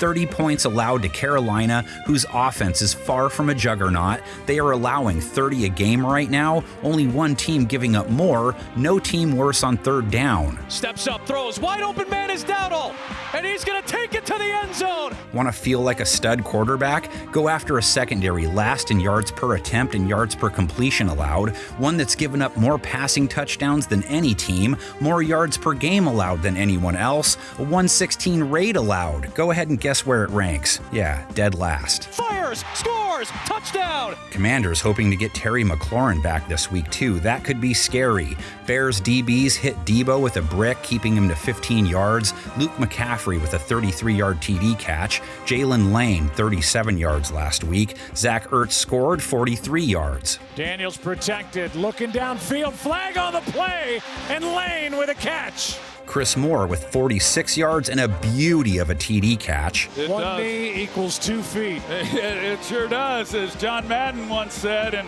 boy, that was a thing of beauty. Daniels took 3 sacks. He's taken that many or more in 3 of his 4 games. Daniels is swallowed up and brought down back near the 32. Dallas's front with just one takedown of Bryce Young on 25 pass attempts. That same bunch also comes in cold when it comes to stopping runners. Guess they forgot Rico Dowdle wasn't on their team anymore as they let him go for 183 yards on 6.1 a carry. He's got a blocker in Brady Christensen. He cuts it for a first down into the red zone. Now giving up 4.7 a run to running backs. Washington's Ja'Cory Crosky-Merritt ran for 61 yards versus Chicago, 111 the week before, only 3.6 a run last week. Daniels more efficient, 52 yards on 10 tries. Daniels with play action, great protection, and now he'll go. Breaking tackles and a nice gain. Washington might be facing a Swiss cheese defense, but they are also facing a potent Potables offense and one that might get CD Lamb back, plus one of their linemen. Dak Prescott has fared pretty well without them too. 261 yards, 3 TDs, no picks versus Carolina, a 124 rate, 120 plus rate in 3 straight. Dak Prescott floats it. Hunter Lipke, the fullback, with a touchdown. Cowboys' O-Face is third in points per game with 29 per after hanging 27 up week 7. 27 plus points in 4 of their last 5. Hunter Lipke, the fullback, ends up getting the first reception for a touchdown in his NFL career. Washington's defense gave up 24 points to the Bears, many of those aided by their offense giving up the ball 3 times. They're holding teams to 21 overall, 11th on third down, 10th in the red zone. They held Chicago to 3 for 10 on third down, forced them to try 5 field goals, one of which they blocked. It blocked. Blocked by Washington. They mainly had trouble with DeAndre Swift in their last loss. 55 of the 252 they gave up to Caleb Williams on a 55-yard pass they let Swift get loose on. Rate allowed near 100, which is what they've given up to quarterbacks for 2025. And still going. DeAndre Swift veers into the end zone. So Dak does appear to be lined up for another good game, especially if he gets CD back and has better protection, which hasn't been a problem anyway. 0 sacks taken on 34 pass attempts versus the Panthers, 0 to 1 sacks taken 3 straight. Now 2nd and long for Prescott. He'll check it down, and Williams. Washington came up with 3 Caleb sacks. Dorrance Armstrong with a half a bag, which means he's been in on the action 5 of his 6 games. And now Williams gets sacked by Armstrong. Commanders allowed a couple of Bears wideouts to go for 40-plus receiving yards. DJ Moore, 42. Luther Burden, 51. Lamb and George Pickens are going to be much tougher to handle. George's chemistry with Dak is on tilt. 168 yards last week, scored in his 5th straight game. Slant, Pickens, breaks free. George Pickens, touchdown Dallas. And the Cowboys take the lead. Tight end Jake Ferguson with a score in his 3rd straight, too. Seam route, Ferguson, tight end touchdown. Ferg with only 33 yards, which was more than Javonte Williams' 29 rush yards. Williams only 2.2 per carry. He had been on a nice 4-game run. Maybe he picks it back up versus Washington. They have played backs well in 2025, but not week 6. Guess they wanted anyone named Swift to have a big week, giving up over 100 yards to him along the ground, 7.7 per carry allowed. His long was just 19, too. Got to the edge and goes down with a first down. A newer viewer of these videos commented in the Washington preview last week, "This lazy AI script and voiceover is unacceptable for the NFL." Wait, so AI can be lazy? That's a relief because it means I'm working on an even playing field. Communicate, dominate, keep it simple. 130 Washington-Dallas meetings, Cowboys with 30 more wins. Only 2 playoff meetings ever, Washington winning both, 1982 season and in 72. Washington's head coach, George Allen, openly detested the boys, so that was a big deal. Just remember this. 40 men together can't lose. Okay. In the early minutes of the championship game, the Cowboys seemed to be the better team. But a football game is played on 2 levels, one visible, the other in the dirt. Bill Kilmer throws 2 touchdown passes to Charlie Taylor.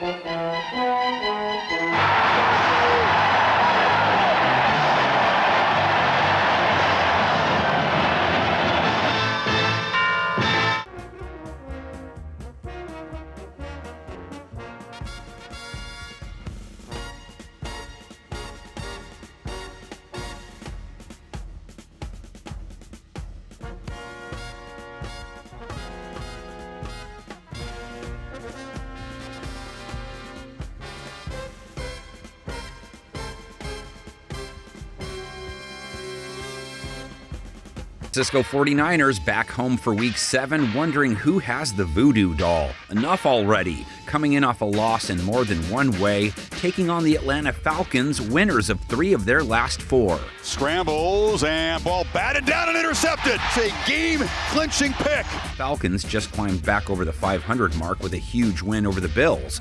They have this cat Bijan. They have others, but it starts with Robinson, who hits the Bay off a 170 rushing yard game, 81 on his Madden TD run, finished with an 8.9 average, so 4.4 or better 5 straight. Bijan Robinson, bright lights, a Monday Night Football, runs for 170, a night he'll never forget. But hold up, wait, it gets worse if you're a 49ers defense without Fred Warner. He also pulled in 68 receiving yards on 6 catches. That was a follow-up to the 100-yard receiving game he had the week before. You get him out in space. 2, 3, 4, 5. I mean, it's just unbelievable. Challenge continues with Drake London, 10 catches, 158 yards last week, plus he touched it down, as they say. Zips into the end zone, catch made!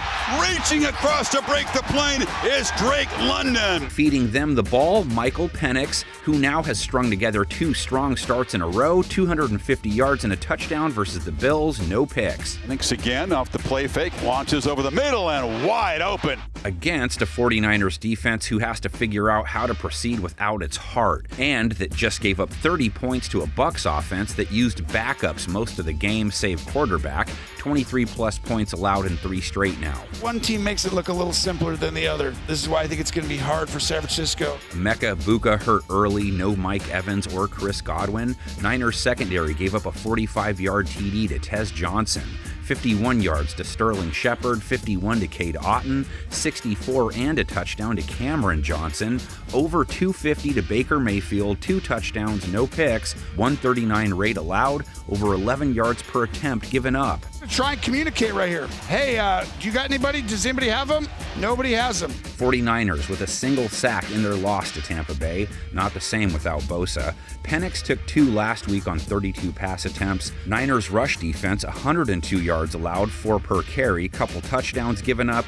Huge Baker run that hurt him late. He fights through the sack, looking for first down yard. Oh my goodness, he's done it again! The backup brigade that is the 49ers offense gave it another valiant effort, but came up short last week, just 19 points, only made it to the land of Scott Hansen twice. As Jones tries to go to McCaffrey near the sticks, incomplete. In theory, they get George Kittle back this week. Anything helps at this point, especially since they have that Falcons defense coming to town, and it's no joke. Held the high-powered Bills offense to 14 points, 3 for 9 on 3rd down. They're 7th in points per game allowed now at an even 20, 4th hardest to move the sticks against. Pump fake from Allen, and he's not going to be able to escape. Secondary held Josh Allen to 180 yards, under 7 yards per attempt, picked him off twice for a nice 72 rate, now sitting on the 3rd lowest rate in the league, 1st in completion percentage allowed, 6 yards per attempt, 2nd lowest. Across the middle, and instead throws an interception. Atlanta's got a shot here. Mac Jones left Tampa with plenty of yards, but no touchdowns, 2 picks, a 75 rate. Throwing for it and intercepted, and the Bucs take over. Jones took 6 sacks to a pass rush, averaging 2 per game prior. And Jones has been under pressure just like this the entire second half. Had back-to-back 1 sack taken games previous to. Lost 51 yards on that Sixer. Falcons hunted down Allen 4 times. No team had tracked him down that many times this year. They're just assaulting the pocket, just getting upfield and trying to reestablish the line of scrimmage. Falcons secondary only allowed 1 Bills pass catcher more than 33 yards, Joshua Palmer with 60. Lost in the Niners' loss was Kendrick Bourne's phenomenal 2-game showing, 142 yards week 5, 142 yards week 6. Jones going down the field, and he's found Bourne, of all people. Tight end Jake Tonjes has done a fine job filling in for Kittle, 58 yards for the 2nd time in 3 games. Down the field, caught again. Tonjes, 4 receptions in the 3rd quarter. Demarcus Robinson with a season-high 44 yards. As down the middle they go. Now they're going to get it as they go back to Robinson. And he breaks the tackle. Good for him. MVS, 22 yards. Not sure what he was thinking on that last route he ran. Dinged up Juwan Jennings, 1 catch, 7 yards. And CMC continues his torrid pace as a receiver, 57 yards on 7 catches, 50-plus receiving yards in every game so far. To McCaffrey. Ooh. Spins away somehow. That's crazy. Just a simple 20-yard play. Added 54 yards and a TD along the ground, too. Here it goes, McCaffrey. There it is. Touchdown, San Francisco.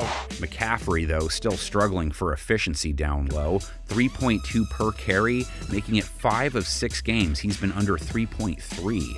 Maybe he finds something against Atlanta, stopping runners their one blind spot on defense, giving up 4.5 a run to running backs this year after letting James Cook get him for 87 yards on 5.1 a carry.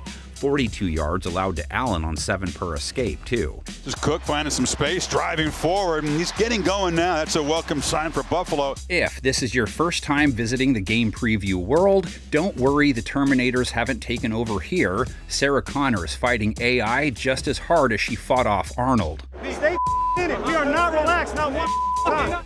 San Francisco and Atlanta used to play in the NFC West together. Didn't realize the state of Georgia used to be out west. 2001, they went to OT twice. The second game a little more fun to watch than the first. Ain't no time to be scared, baby. It's now.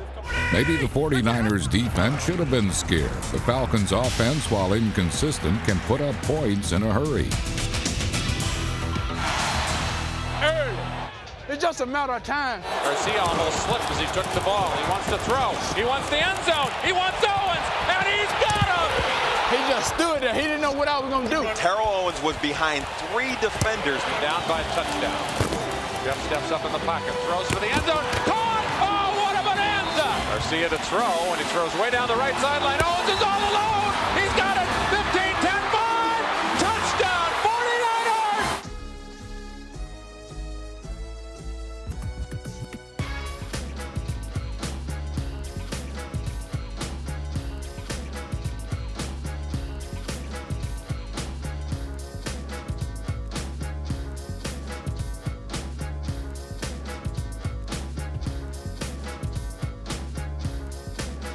Great game in case you end up feeling like Peter Gibbons on Monday. Detroit Lions hoping some home cooking gets them back on track after taking an L in Kansas City, taking on the 5-1 Tampa Bay Buccaneers, who don't seem to care who lines up for them so long as Baker is back there. He fights through the sack, looking for first down yard. Oh my goodness, he's done it again. Oh, that is pure Baker Mayfield.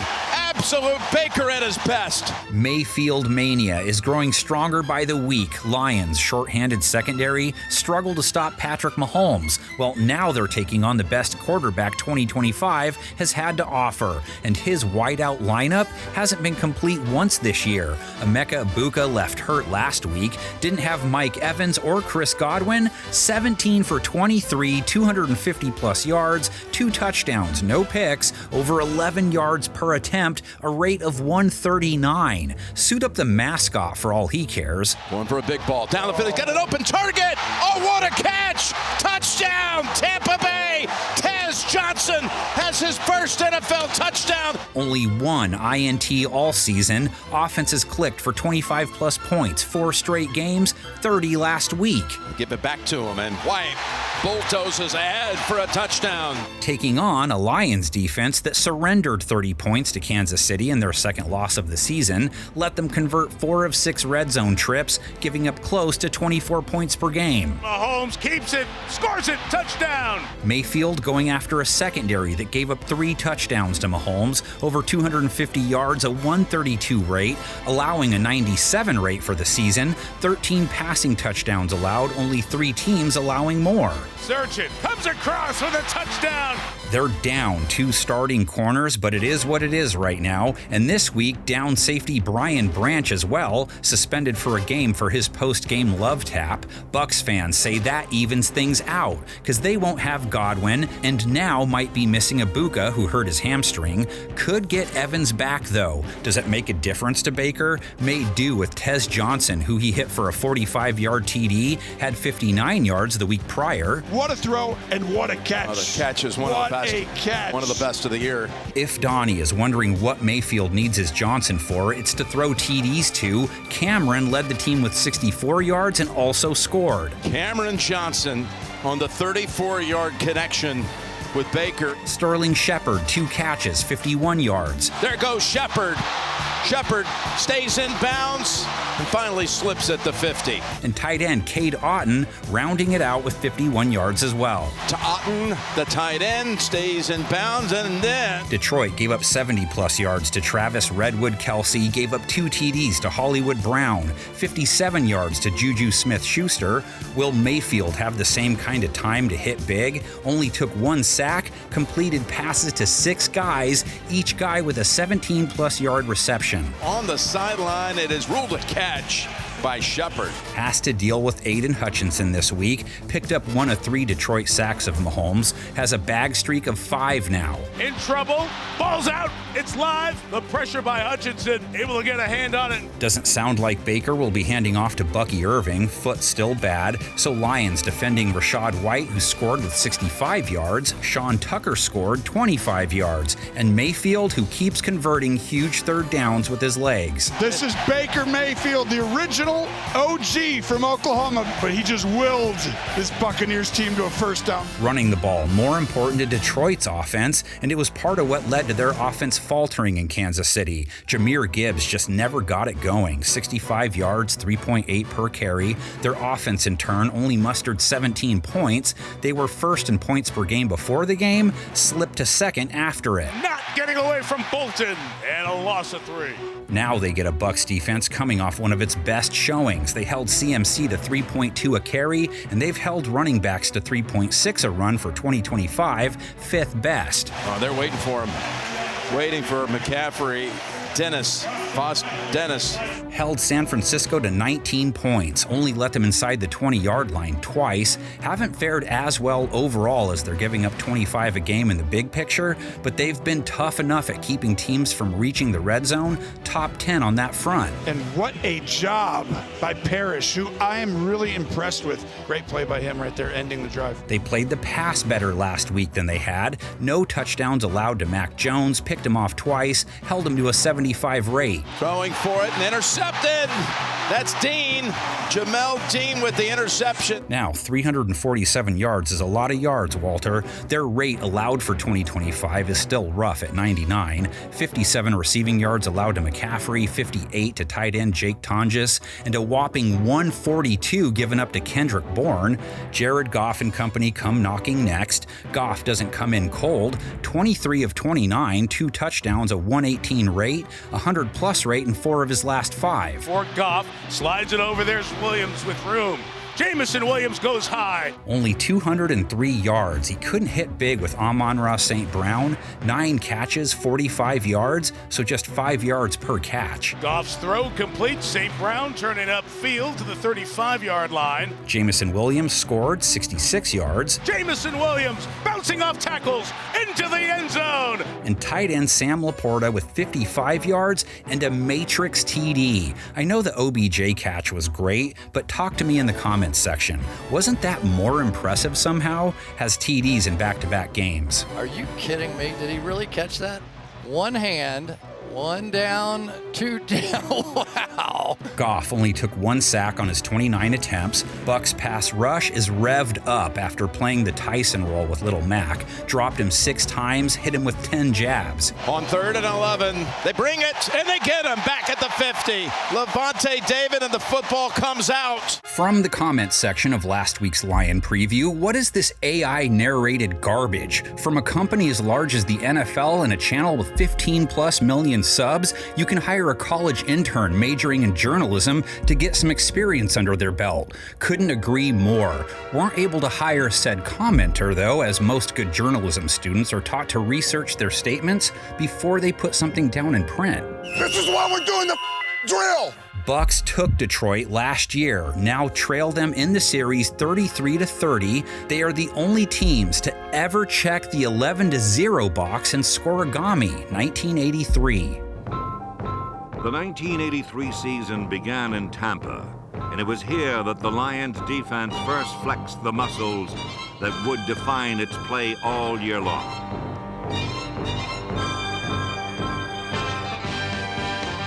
Seven quarterback sacks, 5 by William Gay, number 79, and a Doug English safety. highlighted a near-flawless performance as the Lions registered their first shutout in 2 seasons.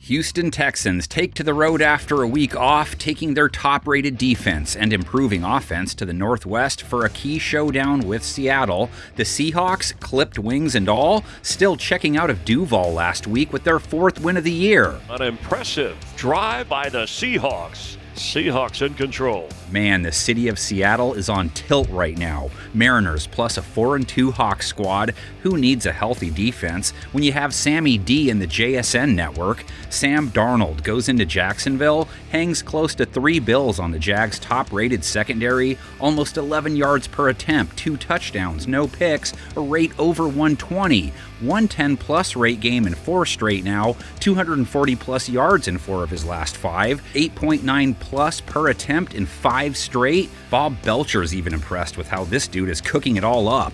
And floating one down the middle. Has it! Touchdown Seahawks! To slow him down, have to slow Jackson Smith-Njigba, 162 yards and a TD versus the Jags, so now 4 100-yard games, TDs in 3 of his last 4. There's Smith-Njigba, he is so good right now.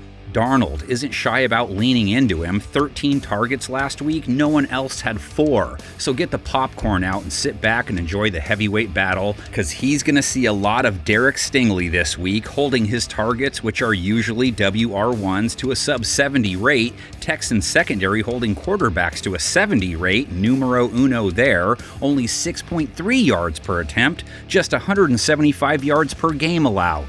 Yeah, that ball's up in the air and taken away. Jalen Petrie has done it again. Corner Jalen Petrie, also a sub-70 rate dude. Seattle's O versus Houston's D is beef squatch material. Hawks get to see what the #1 defense in the land is all about. Just 12 points per game allowed, top 5 in yards per game allowed as well, and not easy to extend drives against. Tipped at the line, incomplete, and it's a turnover on downs. Hawks offense as a whole has lots of cleanup work to do though.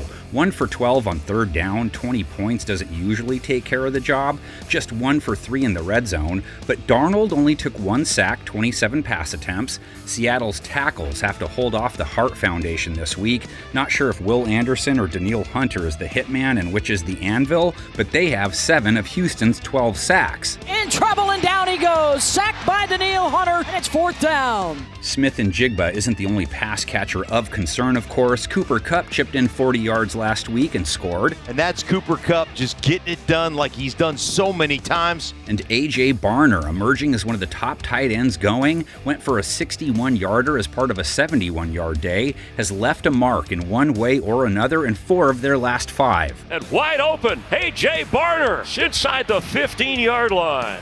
Rush attack does come in a little cold. Kenneth Walker, Zach Charbonnet less than 35 yards each, under 3.5 yards per carry each. And hokey smokes, Texans are no easier to run on either, holding running backs to 3.8 a carry. Just no holes with this group. Henry could not get any kind of momentum, and he has swung down. Flip the coin now. C.J. Stroud's season a tale of first 3, last 2. Put up 125 and 143 rate games before hitting their bye. 6 touchdowns, no picks in those last 2 games, 230-plus yards in each. Team that has been struggling potentially unlocked it early in this game. Also has a clear-cut WR1, Nico Collins, only pass catcher with more than 38 yards per game at 62 per. Painted it red, white, and blue, 3 of their last 4. Throws it, caught for the touchdown, Nico Collins. Who covers him depends on who's healthy. Seattle's secondary went without Spoon, Reek Woolen, and Julian Love again last week, gave up 90 yards and a TD to Brian Thomas, gave up over 250 yards and 2 touchdowns to Trevor Lawrence, no picks. It had to be a little bit of a mix-up in that Seattle secondary, a 21-yard touchdown toss. But if you can hold your opponent to 12 points, who cares? 4 for 16 on third down, didn't allow the Jags inside the 20 once. Other than the shootout with Tampa Bay, they've held everyone else under 21. Across the middle, ball's out on the hands, but a tough hit knocked it loose. Texans offense overall took the first 3 weeks off, but have revved it up the last 2 times we saw them. Season stats don't look good, being they didn't eclipse 20 points weeks 1 through 3, but 26 and 44 weeks 3 and 4. Stroud, end zone, touchdown! It is all Houston. Stroud's protection has been better than last year, still not great at every turn, but facing an average amount of pressure. 12 sacks taken over his 5 games. Rookie left tackle Ariante Ursary has been blamed for 3.5 sacks. Stroud goes down! This is just a bust in protection. And that brings us to the fuel behind Seattle's Week 6 defensive showing. Got DeMarcus Lawrence back, who helped the Hawks pass rush go off. Blew up Lawrence 7 times for 44 yards and losses. Lawrence 2 bags, 5 QB hits. That's monster for a single game. Uchenna and Nwosu 1.5 sacks, 4 hits. Byron Murphy 2 takedowns, 4 hits. 17 QB hits in 1 game is rare. Lawrence is going to be sacked again. DeMarcus Lawrence. As to Houston's non-Nico pass catchers, Christian Kirk missed the first 2 games, 36 yards per game in the 3 he's played. Xavier Hutchinson, Jaden Higgins, just over 100 yards apiece for the year. Tight end Dalton Schultz has seen the second most targets, chipping in with 37 yards per game. When they run, Nick Chubb seems to be inching closer to his old self, 4.3 per attempt. Hasn't been given more than 13 cracks in a game yet, but hit their week off his best showing. 5.5 yards per carry, a touchdown, 61 yards. 27-yard rip for Nick Chubb. Incredible vision. Seattle's front held Travis Etienne to 27 yards, a measly 2.3 a run. Quick toss to Etienne, well read by the Seahawks. Would an AI voiceover program think to mix Rocky the Flying Squirrel and WWF wrestling? I think not. Just pointing it out for all the newcomers to Game Preview land. Don't go blaming artificial intelligence for my lack of it. Got him! I see you, baby! Outstanding job! Outstanding! No 2 teams have played fewer games against each other than the Texans and Seahawks. Seattle, victors in 4 of the 5, have taken the last 3. You remember that one from 2017? Let's hope they put on a show like that again. With the 12s in full throat, the offense kept it at full throttle.